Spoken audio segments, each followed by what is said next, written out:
Julius Caesar was dead, betrayed by the people he considered his friends. Rome wept, but hope was not lost, for there once was a dream called Rome.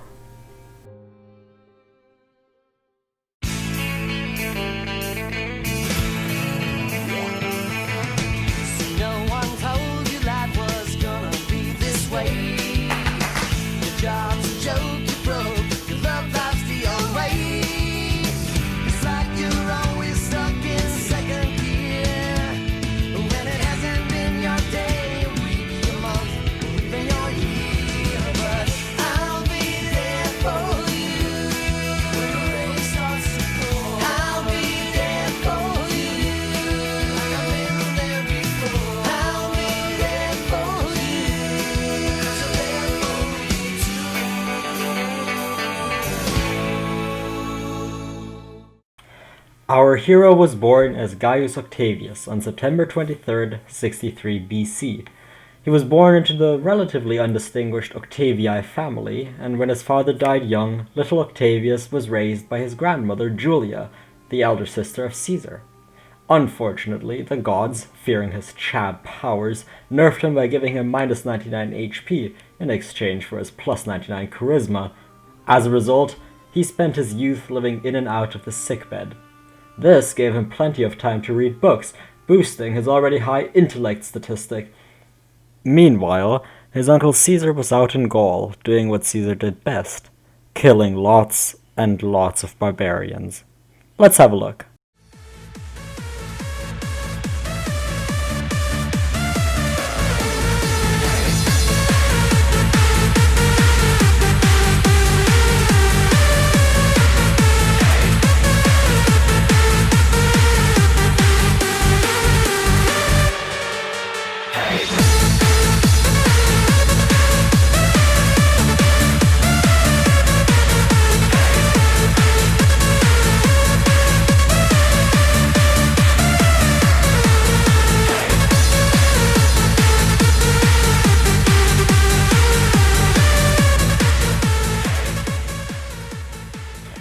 Feels really good. As he came of age, Octavius joined the College of Pontiffs, where he became friends with Marcus Agrippa, whose strength and military skill perfectly complemented Octavius' intelligence, as well as Gaius Maecenas, an experienced politician who, let's face it, was pretty much useless to the already brilliant Octavius. When Julius Caesar prepared to invade Spain, Octavius and the boys followed, only to be shipwrecked in enemy territory. Luckily, the barbarians were no match for Octavius and Agrippa, and they managed to fight their way through to Uncle Caesar, who was greatly impressed by his nephew's bravery. Together, they returned to Rome, where Caesar would then find his tragic end. When Caesar's best friend, Mark Antony, read out his will, it was revealed that Caesar was adopting Octavius, granting him his fortune as well as his name. From then on, he shall be known as Gaius Julius Caesar Octavianus. Together with Mark Antony, Octavius spoke to the people of Rome, not insulting the Senate, but reminding everybody of the deeds that Caesar had done for them. An angry crowd then chased the cowardly assassins out of the city. Caesar's veteran legions immediately hailed Octavius as their new commander, while Maecenas delivered a series of speeches that made Octavius popular with the people of Rome. Destiny had called, and Octavius would answer. Together with Antony, Octavius marched his loyal legions north to link up with another follower of Caesar, Lepidus.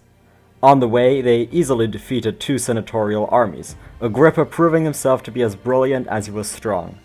The three Caesarians, Lepidus, Octavius, and Mark Antony, then declared themselves the Second Triumvirate, allying to avenge the murder of their hero.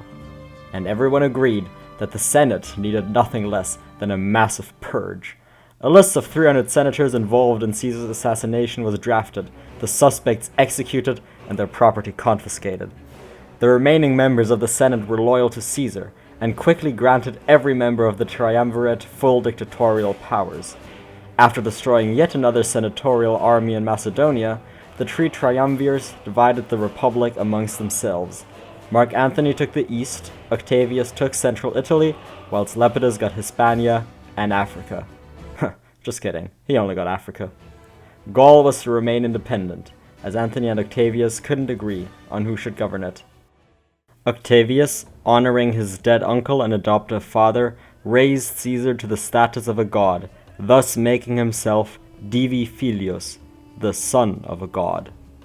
All might have been well if it hadn't been for women, specifically one particular Egyptian queen, Cleopatra. After the governor of Gaul died and the legions there declared for Octavius, against the treaty he had with Antony, she convinced her lover to invade Italy. However, at the Battle of Brundisium, Antony's legions refused to fight against Octavius, forcing him to renew his treaty with Octavius. As a sign of goodwill, Octavius offered his sister Octavia in marriage to Antony, hoping to get him far away from the Eastern queen Cleopatra. Octavius then pardoned any Roman family currently in exile, including one Tiberius Claudius Nero. Anyone who knows more about the history of the empire will know how unfortunate that name is, but he wasn't the Tiberius, that Claudius, or even this Nero. In fact, he was very irrelevant. His wife Livia, or his son, the Tiberius, were a different story. Livia immediately fell in love with Octavius, and after she divorced her husband, they married. Thus, Octavius suddenly found himself with two new stepsons, Drusus and Tiberius. Meanwhile, Cleopatra had her lover, Antony invade Parthia with his legions, a disastrous campaign that cost the lives of 25,000 legionnaires.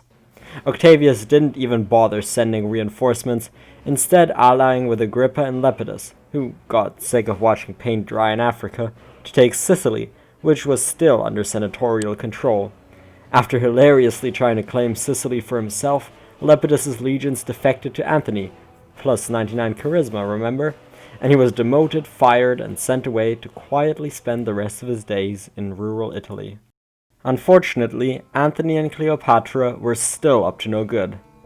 Antony completely ignored his real wife Octavia in favor of Cleopatra, with whom he had several children.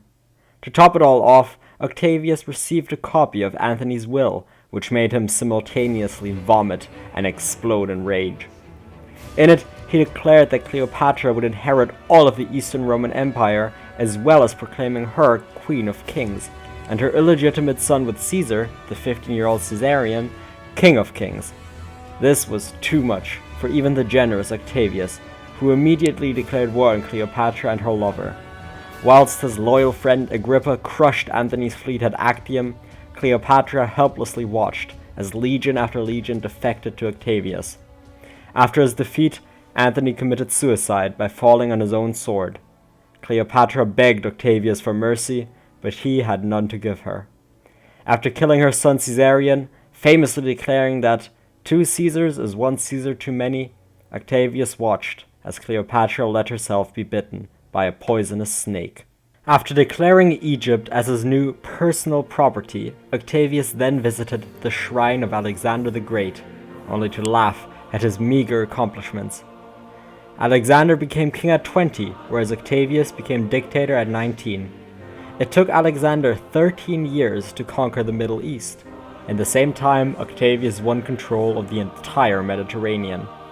And where Alexander's empire crumbled 2.6 seconds after his death, Octavius laid the foundations for the greatest empire in world history. He then celebrated a great triumph in Rome, together with his chosen heir and nephew Marcellus, as well as his stepson Tiberius, who hated triumphs, hated people, hated his life, but still had to act brave. The civil wars were over. Octavius had won.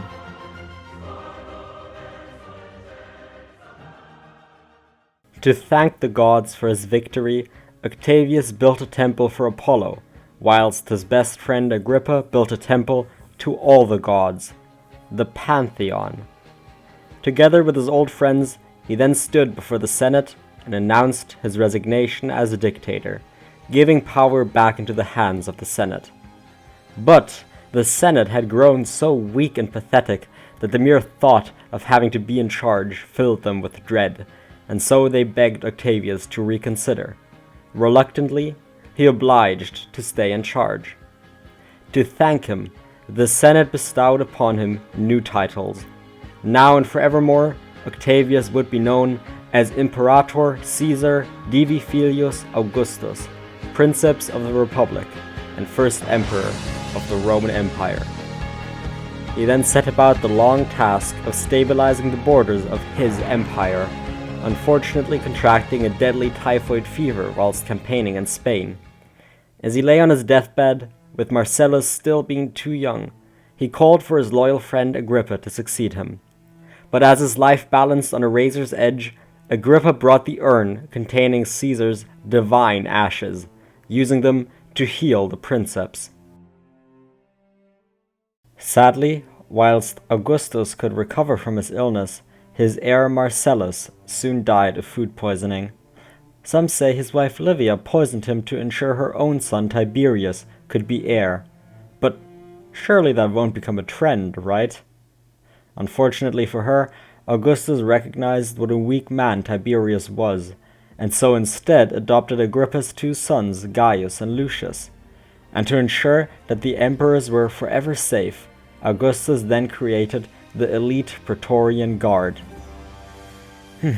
Historians in the audience will know where this is going, but for now let's enjoy the time that they were a loyal bodyguard. It won't be for long. Using his own personal fortune, Augustus then began renovating Rome, building new baths, theaters, and temples, as well as constructing roads throughout the empire, ensuring that all roads really did lead to Rome. There was just one last issue that the princeps felt the need to take care of. A disease had spread through Rome, the disease of moral degeneracy. Gone were the days of the traditional Roman family, most men and women indulging in rampant adultery, and most not even bothering to have children anymore. Being a man ahead of his time, Augustus could see where such degeneracy would lead, and so he began rewarding traditional families with many children, at the same time banishing any adulteress he could find. Unfortunately, it was a lost cause, and even exile could not stop the rampant adultery. Speaking of lost causes, Augustus then told his stepsons Tiberius and Drusus to pack up. They were going to embark on the quest that would consume the rest of Augustus's life, civilizing Germania. His sons headed north, where Drusus quickly realized the German unwillingness to be civilized. In response, he simply ordered every Germ he could find to be deported further north. Meanwhile, Augustus's old friend Agrippa was busy conquering Pannonia to the east, only to be secretly poisoned by Livia, still hoping to make her sons the heirs to the empire. Remember what I said about this becoming a trend? The loss of his oldest and most trusted friend broke the aging emperor's heart. And it really was all downhill from there. To ensure the integrity of his remaining family, Augustus ordered Tiberius to divorce his wife and forced him to marry the emperor's own daughter Julia, whom Tiberius hated for being a thought adulteress. Augustus didn't know this, however, so he simply told Tiberius to stop whining and do as he was told. Drusus was still successfully campaigning against the Germs, even taking one of their princes hostage, a young boy by the name of Arminius. It was hoped that taking a German at a young enough age would allow him to become civilized. But we'll get back to him. Livia, meanwhile, was scared of the success of Drusus. Even though he was her son, she still preferred the easily influenced Tiberius, and so sent an assassin to murder Drusus. This came as another heavy blow to Augustus, followed short after by the death of his last remaining friend Maecenas. The princeps, for the first time in his long and successful life, felt truly alone. To make matters even worse, his one remaining son Tiberius finally had enough of his wife and career and voluntarily exiled himself to Rhodes. Augustus then finally realized what Julia had been up to all these years and, staying true to his own mission of achieving morality in Rome, had his own daughter exiled for adultery. At least, Augustus still had his adopted grandchildren, Agrippa's sons Gaius and Lucius, to rely on. He sent them to Gaul to carry on the fight, where Lucius would be assassinated on Livia's orders whilst Gaius was poisoned, again on the orders of Livia. Without any heirs left, Augustus was forced to recall Tiberius, finally making him his heir apparent. The ever-aging Augustus began to be plagued by terrible dreams of the future, which were made worse when news reached him that the governor in Germania, Varus, had been betrayed by Arminius, remember him, and lost 3 legions in the Teutoburg forest. It is said that, in a fit of desperate rage, Augustus repeatedly hit his head against a wall, shouting, "Quintilius Varus, give me back my legions." These news broke Augustus for the final time. Having been robbed of all his favorite sons, his old friends Agrippa and Maecenas dead, and his own daughter banished, the news of 3 destroyed legions was too much. He realized the hopelessness of trying to civilize the Germans, and so ordered his remaining forces in Germania to retreat. The princeps was old, and realizing he did not have long to live, he took a tour of Italy. He passed by Nora, the city where his biological father had died in all those years ago. There, he enjoyed his favorite meal of figs. Unbeknownst to him, the impatient Livia had poisoned his food, waiting to see Tiberius on the throne. Augustus struggled as long as he could, but continued to lose strength. After a long life of transforming Rome from a city of brick to a city of marble, he whispered his final words. "Have I played my part well? Then applaud as I exit." He was 77 years old and had ruled Rome for 45 glorious years.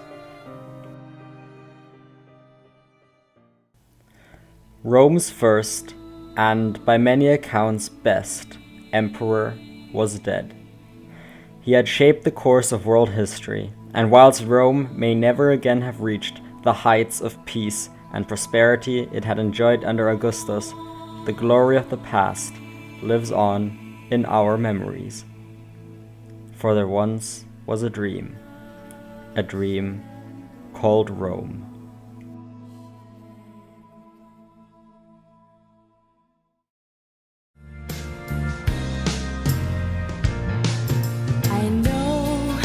I know I've let you down. I've been a fool to myself. I thought that I could live for no one else. But now, through all the hurt and pain, it's time for me to respect the ones you love me more than anything. So with sadness in my heart, feel the best thing I could do is end it all and leave forever. What's done is done, it feels so bad. What once was